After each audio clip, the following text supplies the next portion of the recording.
All right, ready for a deep dive into one of the most pivotal moments in American history, Gettysburg. Oh, absolutely. A story that's so much more than just a battle. Exactly. Everyone knows the battle, the battlefield. But what about the guy who actually led the Union Army to victory there? George Meade. Yeah, George Meade. Not exactly a household name, is he? No, not really. Most folks probably couldn't pick him out of a lineup. And yet, And yet he's the one who gets handed the Army of the Potomac just days before this massive, massive battle. talk about pressure. No kidding. Okay. So today, we're diving into a lecture by historian Kent Masterson Brown. He really paints a picture of Meade that goes way beyond those, simplified history book versions. Oh, absolutely. And what we find is a leader facing like a perfect storm of challenges. Seriously, imagine, right, you're woken up from a nap and somebody tells you, congratulations, you're in charge of the army. Oh, and by the way, they haven't won a major battle in 2 years. Yeah, no pressure. That was Meade's reality. Oof. I can see why this wasn't exactly a promotion everyone was lining up for. Right. But it gets even more complicated, right? Yeah. Like, what kind of shape was this army actually in when he takes over? Think demoralized. Think undersupplied. We're not even talking about, like, missing cannons. We're talking basic necessities here. Okay. Some of these soldiers were marching without shoes. Wow. Shoes. I mean, that's It's rough. talk about a gut punch to morale. I mean, it really makes you appreciate just how grueling the reality was for these soldiers even before a shot was fired. Absolutely. And this level of just deprivation, it impacted everything, especially logistics. Like, they had 60,000 horses. 60,000 horses. Each horse needed 14 pounds of feed every single day. Okay, yeah. Feeding an army is one thing, but feeding the horses that pull all the equipment, I get it. That's not a walk in the park. Yeah. But this is all before Meade, right? Right. So how does this logistical nightmare actually play into his leadership at Gettysburg? Well, picture this. Just as Meade takes command, Jeb Stuart, the Confederate cavalry commander, he launches his famous raid. Okay, everyone's heard of Jeb Stuart. Right. The hats, the supply wagons. But it wasn't just about stolen goods. The impact of that raid, it was much bigger. Okay, so there's more to it than hats. Way more. It completely disrupts communication. Meade's communication lines with Washington, cut. Telegraph lines, gone. Well, that's not good. I mean, this is 1863. You can't just shoot off an email. Ex- So Meade's dealing with an army that's, barely holding it together. Now he's in a communication blackout. What does he do? He adapts, comes up with a defensive plan, a line at Pipe Creek, Maryland. Okay, Pipe Creek. But here's the kicker, almost no maps. No maps. How do you even plan a battle defense without maps? He uses what he has. Local residential guides, like tourist pamphlets. You're kidding. That's Yeah. incredible. It just shows you what he was up against. This isn't some elaborate war room. He's making decisions with scraps of information. And that's crucial about Meade, his resourcefulness. Right. Faced with this impossible situation, he figures it out. He's not just reacting to chaos, he's shaping the situation. And that's something to keep in mind, even when it feels like the odds are stacked, a resourceful leader, they find a way to get an advantage. Thinking outside the box, right? Yeah. Especially under pressure. Okay, so we've got Meade, cut off, limited information, but he's got a plan. What happens next? He does something that often gets overlooked in the whole Gettysburg story. He uses, classic military strategy, Yeah. deploys what's called an advance corps. An advance corps, so he's not just charging in blindly. He's sending, a smaller force to test the waters. Right, but it's more than just sending out scouts. It's calculated tactics, something taught at West Point. West Point, that's right. Both Union and Confederate officers, they learned from the same textbook. Dennis Hart Mahan's The Outpost. So they're reading from the same playbook, essentially. Essentially. And Brown actually mentions finding a copy of Mahan's book that belonged to a Gettysburg general. Wow, that's a direct link. It is. It's easy to forget that these were real people relying on, shared knowledge and training to deal with this chaos. Right. And that shared knowledge is key to understanding why they did what they did. In this case, Meade, he wasn't just winging it. He was using his education, his understanding of military doctrine. So this advance corps, how does it play into the bigger picture at Gettysburg? It's meant to force the enemy's hand, make them reveal their positions, their strength, like a high-stakes game of chess. But as they say, the best laid plans. Exactly.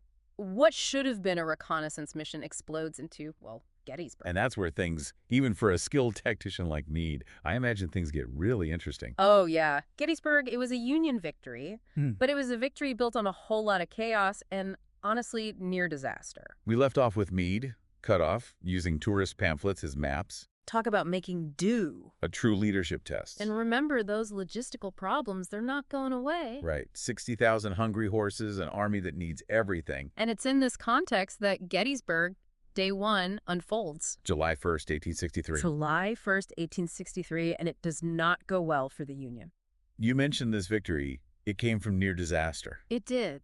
So what happened? Imagine, right? You're a Union soldier, you're exhausted, you're undersupplied, and you're facing this Confederate army that seems to be everywhere. Okay, I'm with you. And then your general, the one leading the charge, he's killed in the early hours of the battle. Wait, the Union commander was killed on the first day? John Reynolds, he was leading that advance corps we talked about, gone almost immediately. Oh, wow. Throws the entire Union army into chaos. Talk about a nightmare scenario for the Union. Yeah. So what happens? Do they just, fall apart without their leader? It's dangerously close to that. Oh, no.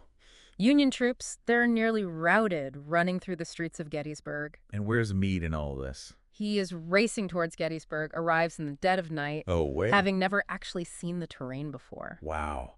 Can you imagine that pressure? I mean, middle of the night, you've got a battered army, you're facing a seasoned enemy, and you've never even seen the land. It's a lot. It's a lot. But here's the thing about Meade, he doesn't crumble under that pressure. Okay. He starts organizing a defense immediately, rallies the troops, tries to get those supply lines moving, get food to those men, to those horses. This guy, it's one crisis after another. Right. He's like the ultimate problem solver. And just when you think it can't get any more chaotic, you've got one of the most head-scratching blunders of the entire battle. Oh boy, this can't be good. It's not. Remember how we talked about both sides, Union and Confederates, learning from that same military textbook, Yeah, Milan's The Outpost? Yeah. Well, one Union general seems to have missed that memo. Who? Dan Sickles. Oh, no. Yeah. What did he do? So Meade calls a council of war, right? Wants to talk strategy with his generals. Makes sense. Sickles decides to skip the meeting. He doesn't show up. Nope. What's he doing instead of planning for this massive battle? He decides on his own to move his entire corps, thousands of men, to a totally different position than what Meade had ordered. He goes rogue with an entire corps. Why? He tries to justify it later, saying he found better high ground. Okay. But it leaves the Union Army dangerously exposed.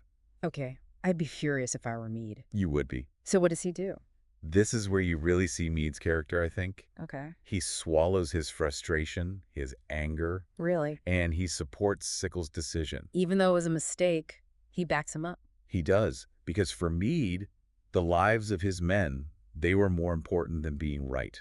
Wow. He knew that chewing Sickles out in the middle of a battle, it wouldn't help anyone. That is incredible. That's a leader right there. It is. Setting aside ego, pride in that moment to do what's best for everyone else. A powerful leadership lesson there. It really is. Sometimes the right thing to do is not about being right, it's about what's best for the team. Even if it means swallowing your pride. So Meade handles this crisis. But the battle's not over, not even close. How involved was he in the actual fighting? This is something else people don't always realize about Meade. Okay. He wasn't content to just sit back at headquarters, pushing pins on a map. He wasn't. He was a hands-on leader. Okay. He was right there in the thick of it. You're telling me he's in the trenches with his men? During some of the most intense fighting, Meade is in the wheat field, personally directing troops. Wow. Even has a bullet go through his pant leg at one point. Talk about leading from the front? Right. That's incredible courage. But here's where it gets really interesting. Okay. Despite this, this willingness to face danger head-on, Meade was known for being very reserved. Really? Yeah. That's not what usually comes to mind when you picture a battlefield general. I know. The shouting, the rallying cries. Not Meade. Okay. He was calm, cool, almost detached. Like ice in his veins. Right. This fascinating contradiction. Yeah, it is. This man who could be in the middle of this chaos and stay calm, but also not afraid to get his boots dirty with his men. It makes you wonder what was going through his head in those moments. It does. I mean, this is arguably the most pivotal moment in his life, in the war. And as we'll see, that calm demeanor, it's going to be tested again in the aftermath of Gettysburg. So we've got Meade, cool as a cucumber under pressure, leading his men to victory at Gettysburg. You think that's the end of the story, right? Yeah, sure. Victory, celebrations, Everyone goes home happy. Well, if you've learned anything about Meade at Gettysburg, it's that nothing is ever simple. Right, and this is where we get to those criticisms of his leadership, right? Exactly. Lincoln and plenty of others at the time, they were deeply critical of Meade's decision not to chase Lee's army right away after Gettysburg. Ah, yes. Well, that slipped away quote. Mm. But was it really that simple? I mean, we've talked about the logistical nightmares Meade was dealing with. And those logistical problems, they don't just disappear because the Confederates are retreating. Imagine, right? Your Meade, hard-fought victory, but your army is still desperately short on supplies, men are exhausted, and all those horses, thousands of them dead. Exhaustion, starvation. It's so easy to look back and judge, with the benefit of hindsight. But Right. when you actually put yourself in Meade's shoes, facing that kind of devastation, it hits different. Totally. And Brown even points out there's this soldier's diary he quotes, describing the scene as the Union Army is trying to regroup.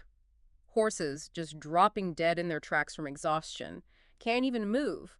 This wasn't a missing horseshoe problem. This is a full-blown crisis. That's just heartbreaking. It's a good reminder that even in victory, the real cost of war, for the men and the animals, it's easy to forget that. And to make matters worse, Lee's army. They had been living off the land, right? Pennsylvania countryside. Battered, bruised maybe, but not starving? So Meade's choices are chase a battered but fed enemy with his own depleted forces, or regroup, try to cut Lee off later. I mean, talk about a rock and a hard place. The reality of wartime leadership, right? Difficult decisions, no easy answers. So what does Meade do? He just let Lee walk away. Not exactly. He pulled his army together as best he can, and within a few days, he is pursuing Lee towards the Potomac. They even engage again at Falling Waters. So he does try to cut Lee off. He does, and this is where even some historians who admire Meade, they question his decisions. Lee was vulnerable. Could a more aggressive pursuit have ended things then and there? Maybe. So even Meade's supporters see room for, let's say, improvement. Well, history isn't about putting people on pedestals, right? It's about looking at the choices they made, the context, learning from it all, the good and the bad. Which brings us back to, how should we remember George Meade? What's the takeaway for our listeners here?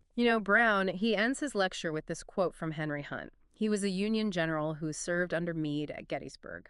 And Hunt, he was known to be pretty critical of Meade, so his words carry weight. He said, "Now, I was by no means a favorite with Meade, but I admired him. Meade was suddenly placed in command. From that moment, all his acts and intentions, as far as I could judge them, were just what they ought to have been." That's high praise, especially coming from someone who wasn't exactly a yes man. And Hunt goes on to say this: "The hopes and expectations of Lincoln and others, excited by the victory at Gettysburg, were as unreasonable as the fears that had preceded it." So no matter what Meade did, he was facing unrealistic expectations before and after the battle. Exactly. And that's something we all can relate to, right? Easy to judge historical figures based on how things turned out, but we forget how impossible their situations were. It's like that saying, don't judge a man until you've walked a mile in his shoes. Or, in Meade's case, commanded an army with 60,000 hungry horses. Right. So how do we remember Meade? As a leader who, despite facing insane challenges, constant scrutiny, he wins a battle that saves the Union. He might not be on the top of the history books, but his story is a reminder to look beyond the simple stories, right? To appreciate those who prevent disasters, often without getting much credit for it.